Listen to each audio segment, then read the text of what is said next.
Hey guys, Kat here from WTI, just hanging out back with Betsy. So we have been absolutely loving this CHUCKIT ball launcher. This was the medium size, 26 inches in length. Betsy can go and go and go with this CHUCKIT launcher. And one thing I love about it is it doesn't rip my arm out of its socket. It's super easy to use. And also, I don't know about you guys, but I just, after a while, do not want to touch any of Betsy's tennis balls.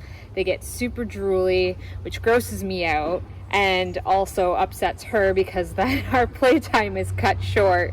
So with this ball launcher, it's been great because the way the end is designed, it picks up the tennis ball super easily, and me and Betsy can just play for hours and hours. It's made of a super durable plastic, nice and skinny. It's got a great handle that your fingers just fit into really nicely, so it's really comfortable to hold. Betsy and I have definitely both loved this purchase, so if you're looking for something that your dog can play with for hours and you don't have to get drool all over your hand, I highly recommend this medium-sized 26-inch CHUCKIT launcher, and that's my point of view.